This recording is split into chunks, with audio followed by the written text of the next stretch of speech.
Well, all this time, we've been going through talking about family dinner and the people you invite to your dinner table at Christmas time. And you might be able to figure out where I'm going with this. Because there's one person who has to be at the family dinner on Christmas. Everybody else, you say, just wouldn't be Christmas without grandma, without the kids, without someone or another. But the one person who it really wouldn't be Christmas without, I bet somebody can guess, is Jesus. You have to invite Jesus to Christmas. And I want to emphasize the you part of that, maybe even the we part of that. This is the point where a lot of people will take the opportunity to complain about how they don't invite Jesus to Christmas. We go around and see happy holidays signs. We have holiday this and holiday that in stores and all over the place. And I want to say real clearly, it's not their job to bring Jesus to Christmas. A store exists to sell things to everybody. Not just the 70% of us who are Christian, but everybody. I mean 70% of us here in our country. The government doesn't exist to tell people to come to Jesus. The government exists to serve everybody, not just the 70% of people who are Christian. And I'll tell you, having lived in a town, in a neighborhood where 70% of the people weren't Christian, it doesn't bother me that much that whatever beliefs the majority has get imposed on everybody else. There are places for everybody to come. But there are also places and organizations and groups who do have the job of putting Christ in Christmas, who do have the job of making sure people know why we celebrate this, who do have the job of making sure that we're not just celebrating some holiday or the turn of a season, or even warm and fuzzy feelings about family, that we're here because God acted with mighty power in the world. And the group of people, the organization that is supposed to make sure Christ is in Christmas, is the church. And guess who the church is? Us. So when I say we have to invite Christ into Christmas, I mean that very, very specifically. We have to invite Christ into Christmas. And if there are people who want to celebrate the holidays without any reference to Jesus, instead of getting mad, the question would be, why don't they want to have any reference to Jesus? How is it that we have people walking in our own community, in our own town, who don't want to have anything to do with Jesus? Maybe we can do something about that. So we have to invite Jesus to Christmas. And not just for a day, not just for an afternoon, but all the year round. It occurred to me, I picked this reading about Joseph, and I got kind of excited by it. Because Joseph, I was going to say, here Joseph, before the Christmas story happens, Joseph had to invite Jesus into his family. He had this fiancée who was pregnant. And he knew he wasn't the father. It says he was ready to put her away quietly. She actually he could have taken her to the court and had her sentenced to death by stoning. That was a punishment for that crime. But instead, even though he felt betrayed, he decided to be merciful and to just kind of quietly brush it up, hush it. And then God comes to him and says, no, you're gonna be in this. This was meant to be. And Joseph had to make the decision, I'm buying into this. It's real clear. He had the dream, and he did what he was commanded. So I was all excited about Joseph, and this is one place where the fact that I'm a guy shows. Because before Joseph ever had to make this decision, there was somebody else who had to make a much bigger decision about inviting Jesus in. That would be Mary. It only occurred to me yesterday that to talk about Joseph and what he had to do, without talking about what Mary had to do, was really kind of ridiculous. The real beginning, the first invitation, comes from Mary, who accepted Jesus not just into her life or into her family, actually into her, which is something that I can't even begin to understand. You know, I'm sure some of you who have had children can, but for me, I just have to say that and leave it alone. But the scripture adds that last line in, saying, Mary said, let it be done to me as the Lord has commanded. It makes a real point of letting you know that Mary agreed. And there's even a passage later on where somebody goes up to Jesus and says, blessed is the womb that bore you. Blessed is your mother. And he says, no, blessed is the person who obeys the word of the Lord. And that's a direct reference to this, to say that what recognition Mary, she didn't just happen to be picked out at random. She made the choice at a very young age, you know, probably 15, 16, to take on this responsibility, to take this baby coming in such a strange way into her family. And you could imagine the Christmas story without Joseph, but you need Mary. So the beginning, the first invitation for this story comes from Mary and Joseph when they invite Jesus into their family. And I think about this because it was a choice. You know, and today we are kind of used to the idea that you have some influence over how many kids you have or when you have kids, that there's some planning that goes on. Now, I know it's not, you know, like clockwork. Nonetheless, at that time, babies, you just had children.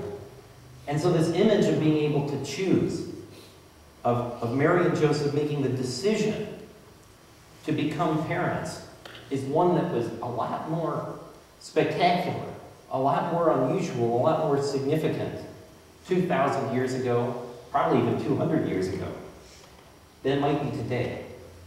But that love that a mother feels, that love that a father feels, that's a choice that they made. And it's a choice that once you make it, you can't just do it for a day. I think a lot of us, you know, you have baby Jesus here. The little statue of baby Jesus is very quiet, right? And we have all these songs. Silent Night, everybody's favorite, right? Maybe not everybody's, not mine actually, but Silent Night, when Jesus came into the world. You have the away in the manger, the little Lord Jesus, no crying he makes. Those of you who have been around babies, how long did the baby go, that newborn, without crying? An hour or two, maybe? I remember when Lizzie would sleep through the night, sorry. But I do. I remember how exciting it was to go to bed at night and wake up in the morning. It's a big deal, okay? And the night that Jesus was born, you know, labor, giving birth, is not an easy process, to put it mildly. In the Bible, when people want to describe someone who's really loud, they say, I'm going to cry out like a woman in labor. And if you think about it, the one thing we know about the night that Jesus was born then was that it was not a silent night. There was plenty of noise the day that Jesus was born. And we put Jesus in this, make him peaceful, make him quiet, make him tame, easy to deal with, because we forget that Jesus was a real, troublesome, difficult, hard to deal with baby, just like any one of us were. Jesus was not glowing. He was just like us. And inviting Jesus in meant going through all the things every other parent has to go through. And I think about this because knowing that I'm not going to have to raise a baby, it's kind of fun.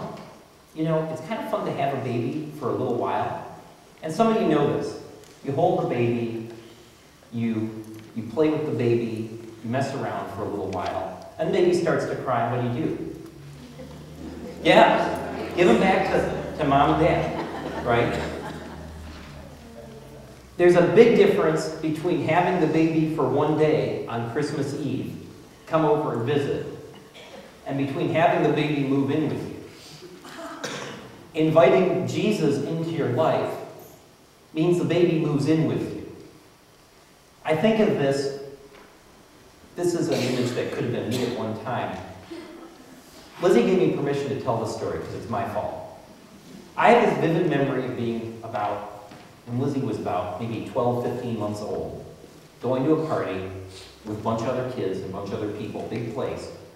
And Lizzie found some grapes. And so I was feeding her these grapes in a bowl. And she, they were about, 20, 25, somewhere in there.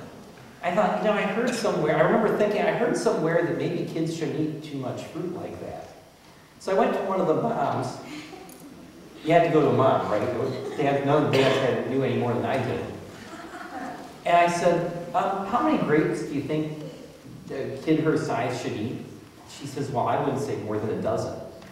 I went, uh-oh. I said, what happens now? Because I just fed her 20-some. And she said, oh, you'll find out.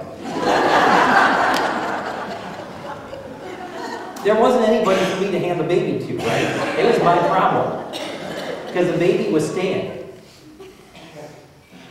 They had to do all that. And think back to that time. There aren't no Pampers. There aren't no gas masks. Not that I ever actually used one. Thought about it, though. There's no baby monitor. There's no antibiotics. There's no Tylenol to quiet the baby down. When he's sick, he cries all night. There's none of that. There's swaddling clothes. Somebody had to wash those swaddling clothes out. Somebody, but Mary. Let's be realistic. Mary had, it was hard. Oh, even harder than it is now, and it's not easy now to be a parent. Mary and Joseph invited Jesus into their lives forever. And that's what we have the option to do on Christmas. We can show up, we can spend the night, we can sing the songs, we can go to church, and then we can go back to doing pretty much what we were doing all along and feel a little warm and fuzzy inside because we did Christmas. But Jesus, no, there's something more to it than that.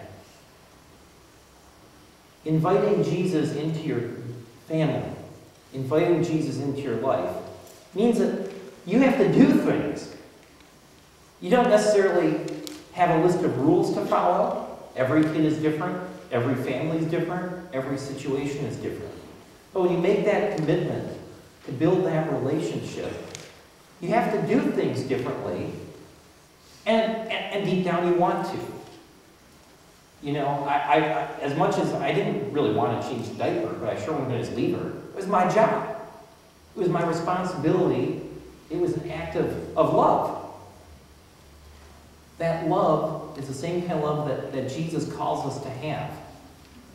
And not just for the babies we know, but for everybody. The reason we hear about Jesus as a baby. You remember they talk about Jesus as a baby, and then they skip way ahead to when he's an adult. One of the reasons for that is so that it's real clear when God came into our world, he was completely vulnerable, completely helpless. That God came into our world not as a great and powerful preacher or a miracle worker, but as a helpless, vulnerable, tiny baby who had to be nurtured and helped and built up. Jesus was vulnerable. He needed help. And later on, right near the end of his life, he said, if you want to find me, if you want to know how to see me in the world after I'm in heaven, look in the faces of people who are in need. He said, whenever you meet someone hungry or thirsty or in prison or without clothing or shelter, you look into their eyes and that's where I am. And the way you treat them is the way you're treating me. So accepting Jesus into your life Accepting Jesus into your family means making that commitment to find him each and every place you go, to know where he is, and to seek him out. Not just for one day, not just for 1 week or one season a year, but every day. And so my invitation to you is to accept Jesus. I know many of you have accepted Jesus. Maybe some of you need to or want to come down and accept Jesus or rededicate yourself to that life of service. But wherever you are, even in your pew, to dedicate yourself to looking for Jesus and accepting him into your life by finding him, helping those in whom we see him each and every day. With that, let's stand together and sing the invitation song.